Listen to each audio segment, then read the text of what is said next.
you had told me in 1998, okay, when I was doing ESPN radio at age 28 and going to the World Series for the first time and being around John and Joe, and that story I told, it's true. Like, you know, I'm talking to you right now, telling a story, and then I would talk to you, and sometimes I'll find myself when I do play-by-play, and I'm not screwing up the names, I will gesture to the person to my right or my left, or I'll do that on game day morning or whatever. And I picked that up from John Miller. John Miller, the game would be in front of him, and he would be talking to his right and saying, this pitcher has the good stuff, and you could see it's going. He's gesturing and talking to Joe Morgan, who's then turning back and talking to him. I'm like, that's why this works so well.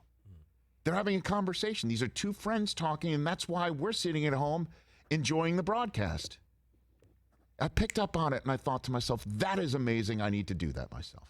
So sometimes I would, Stuart sitting to my right, and I'd be doing my highlights, and I'd be talking to him.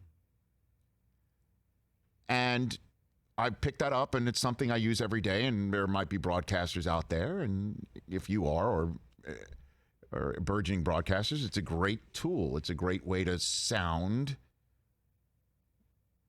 like yourself.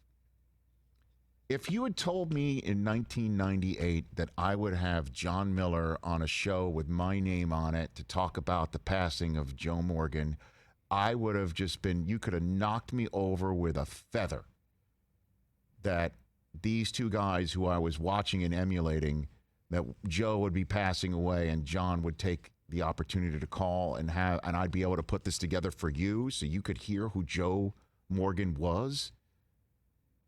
I know he got a lot of grief for his broadcasting. I know it.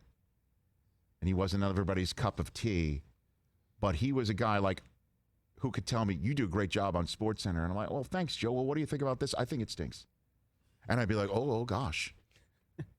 Did I just piss off Joe Morgan? He did it to Spike Lee. Like that Spike Lee story where he tells Spike Lee, you're not trying hard enough. That was Joe. And so I'm thrilled to be able to have this platform to pass that along to you.